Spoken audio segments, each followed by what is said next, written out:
അസ്സലാമു അലൈക്കും വറഹ്മത്തുള്ളാഹി. അൽഹംദുലില്ലാഹി റബ്ബിൽ ആലമീൻ വസല്ലല്ലാഹു അലാ മുഹമ്മദിൻ വഅലാ ആലിഹി വസുഹാബിഹി അജ്മഈൻ. അമ്മാ ബഅദ്.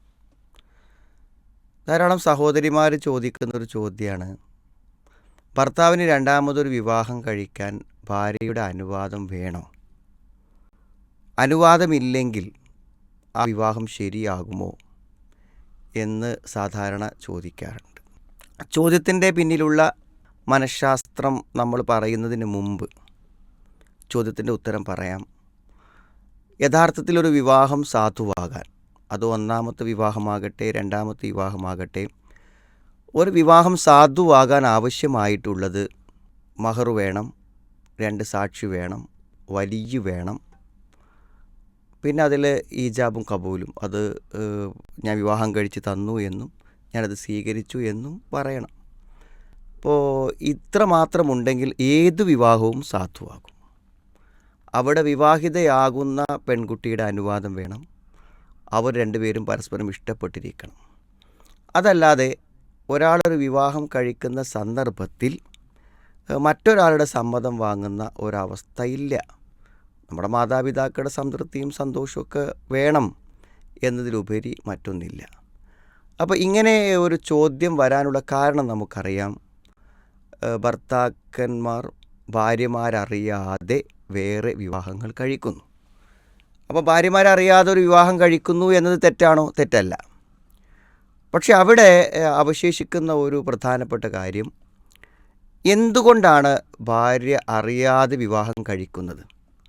ഭാര്യ ഭർത്തൃബന്ധത്തിൽ ജീവിതത്തിൽ എല്ലാ കാര്യങ്ങളും പരസ്പരം പറഞ്ഞുകൊണ്ടും അറിഞ്ഞുകൊണ്ടുമാണ് ചെയ്യുന്നത്. അപ്പോൾ ഇതങ്ങനെ ചെയ്യാതിരിക്കാൻ കാരണം, ഭാര്യയ്ക്ക് സമ്മതമില്ല, അവൾ അറിഞ്ഞാൽ പ്രശ്നങ്ങളുണ്ടാക്കും, ചിലപ്പോൾ വിവാഹങ്ങൾ തന്നെ നടക്കാതെ പോകും എന്നതുകൊണ്ടാണ് ഭാര്യയെ അറിയിക്കാതെ വിവാഹം കഴിക്കുന്നത്. അപ്പോൾ ഭാര്യയെ അറിയിക്കാതെ വിവാഹം കഴിക്കുന്ന ഒരാൾ പിന്നീടത് വിവാഹം അറിയാമല്ലോ. ആ വിവാഹം ഭാര്യ അറിയുന്നതോടുകൂടെ അദ്ദേഹം ഭയപ്പെട്ടിരുന്ന എല്ലാ പ്രശ്നങ്ങളും അവരുണ്ടാക്കും. ഒരുപക്ഷെ അതിനേക്കാളും രൂക്ഷമായി ഉണ്ടാക്കും.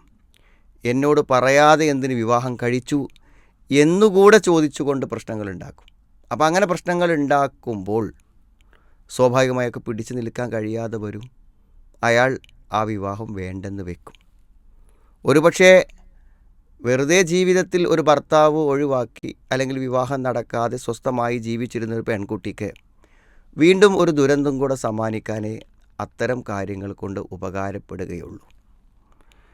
ഇനി ഭാര്യ അറിഞ്ഞാൽ പ്രശ്നമില്ല എന്നുള്ള ആളുകളാണെങ്കിൽ അവർ ധൈര്യപൂർവ്വം വിവാഹം കഴിക്കും. അവരാ പ്രശ്നങ്ങളെയെല്ലാം തരണം ചെയ്ത് മുന്നോട്ട് പോകും. അങ്ങനെയുള്ള ആളുകൾ ഒരുപക്ഷെ വിവാഹം കഴിഞ്ഞാലും 2 ഭാര്യമാരെയും അല്പം ബുദ്ധിമുട്ടിയാൽ പോലും നിലനിർത്തി കൊണ്ടുപോകാൻ വേണ്ടി ശ്രമിക്കും. രണ്ടാമതൊരു വിവാഹം ആവശ്യമാണെങ്കിൽ ചെയ്യുന്നതിന് യാതൊരു വിരോധവുമില്ല.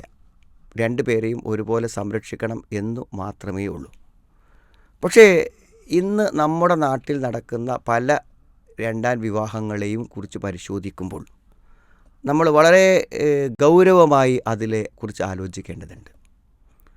വളരെ ഉത്തരവാദിത്തപ്പെട്ട, മതപരമായി ജനങ്ങൾ ആദരിക്കുകയും ബഹുമാനിക്കുകയും ചെയ്യുന്ന ആളുകളടക്കം രണ്ടാമത്തെ ഒരു വിവാഹത്തെക്കുറിച്ച് ചിന്തിക്കുകയും അവർ വിവാഹം കഴിക്കുകയും ചെയ്യുന്നു. ഇത് സത്യത്തിൽ എന്തുള്ളൂ എന്ന് വിചാരിച്ചാൽ മനസ്സിലുള്ള ഒരാഗ്രഹം നിറവേറുക എന്ന് മാത്രം. ഒരു പുരുഷൻ എന്ന നിലക്ക് ഒരു വിവാഹം കൂടെ കഴിക്കാം എന്ന ഒരാഗ്രഹം ഒരുപക്ഷെ സ്വാഭാവികമായിരിക്കാം. അപ്പോൾ അതുകൊണ്ട് തന്നെ എന്തു ചെയ്യും, അതിന് ആഗ്രഹിച്ച് മനസ്സ് വെക്കുന്നവരെ സംബന്ധിച്ചിടത്തോളം അവർക്ക് അനുകൂലമായ പല വിവരങ്ങളും ലഭിച്ചുകൊണ്ടിരിക്കും. ഇന്ന സ്ഥലത്തൊരു കുട്ടിയുണ്ട്, അതിങ്ങനെയാണ് അങ്ങനെയാണ് എന്നൊക്കെ പറഞ്ഞ് കേൾക്കുമ്പോൾ എന്തുകൊണ്ടായിക്കൂടാ എന്ന് ചിന്തിക്കുകയും ആ കുട്ടിയെക്കുറിച്ച് മനസ്സിൽ ചിന്തകൾ വരികയും അത് പിന്നെ ഒരാഗ്രഹമായി മാറുകയും അവസാനം അതൊരു വിവാഹത്തിലേക്ക് എത്തുകയും ചെയ്യുന്നു എന്നതാണ് ഒരുപക്ഷെ പലയിടങ്ങളിലും സംഭവിക്കുന്ന കാര്യം. ഇങ്ങനെ വിവാഹം കഴിക്കുന്ന ആളുകൾ മനസ്സിലാക്കേണ്ടത്, ഒരുപക്ഷെ വിവാഹം കഴിക്കുന്ന സമയത്ത് നിങ്ങളോട് പറയും അങ്ങനെ വേണ്ട അങ്ങനെ വേണ്ട, നിങ്ങൾ സംരക്ഷിക്കേണ്ട, നിങ്ങൾ നോക്കണ്ട, കുട്ടികൾ നിങ്ങൾക്ക് ബാധ്യതയാവില്ല, പലതും പറയും. വിവാഹം നടക്കാവുന്ന എല്ലാം പറയും. പക്ഷെ വിവാഹം നടന്നു കഴിഞ്ഞാൽ നമ്മൾ ആലോചിക്കണം, നിങ്ങളുടെ രണ്ടാമത്തെ ഭാര്യയായാലും അവരുടെ രണ്ടാമത്തെ വിവാഹമായാലും എന്തോ ആവട്ടെ, എല്ലാ ഭാര്യമാരും ഭർത്താക്കന്മാരെന്ന് പ്രതീക്ഷിക്കുന്നത് ഒന്നാണ്. തൻ്റെ ഭർത്താവ് തൻ്റേതായിരിക്കണം, തന്നെ എല്ലാവരും നോക്കണം, തനിക്കെപ്പോഴും കിട്ടണം, തൻ്റെ കാര്യങ്ങളെല്ലാം നടക്കണം, തന്നെ നല്ലതായിട്ട് സംരക്ഷിക്കണം. ഇതെല്ലാ പെൺകുട്ടികളുടെയും എല്ലാ ഭാര്യമാരുടെയും ആഗ്രഹമാണ്. അപ്പോൾ അവരതിനു വേണ്ടി ശ്രമിക്കും. അപ്പുറത്ത് നിങ്ങളൊരു ഭാര്യ ഉണ്ട്, അവൾ നിങ്ങളെ സംരക്ഷിക്കുന്നു എന്ന കാര്യം തന്നെ അവരുടെ മനസ്സിലുണ്ടാവില്ല. അവരവരുടെ കാര്യങ്ങൾക്ക് വേണ്ടി വാശി പിടിക്കും. ഒരുപക്ഷേ ആദ്യ ഭാര്യ വിട്ടുവീഴ്ച ചെയ്താലും ഒരുപക്ഷെ രണ്ടാമത്തെ ഭാര്യ വിട്ടുവീഴ്ച ചെയ്യാതിരിക്കും. കാരണം അവരത്രയും ആഗ്രഹിച്ചതാണ് ഒരു വിവാഹം, അവരത്രയും ആഗ്രഹിച്ചിട്ടാണൊരു വിവാഹം. അതുകൊണ്ട് അവർക്ക് ആ വിവാഹത്തിൽ നിന്ന് കിട്ടേണ്ട കാര്യങ്ങൾ കിട്ടണമെന്നൊരു നിർബന്ധം അവർക്കുണ്ടായിരിക്കും.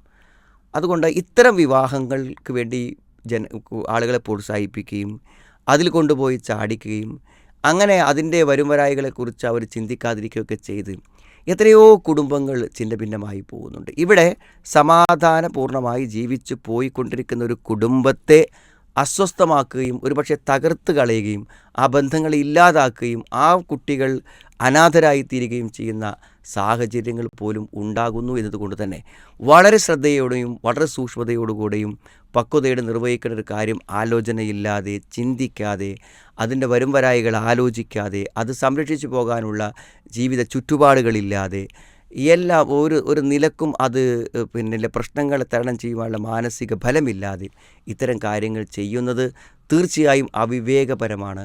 അത്തരം അവിവേകങ്ങളുടെ അനന്തരഫലം കുടുംബ ചിത്രതയും അതേപോലെ തന്നെ സമാധാനവും, കുടുംബം കൊണ്ട് കിട്ടേണ്ട സമാധാനം ഇല്ലാതാവുകയുമാണ് ചെയ്യുന്നത് എന്ന് മനസ്സിലാക്കിക്കൊണ്ട് വളരെ ഗൗരവത്തോടുകൂടിയും ഉത്തരവാദിത്തത്തോടുകൂടിയും ആണ് ഇത്തരം കാര്യങ്ങൾ തീരുമാനിക്കേണ്ടത് എന്ന് നമ്മുടെ സഹോദരങ്ങൾ മനസ്സിലാക്കണം.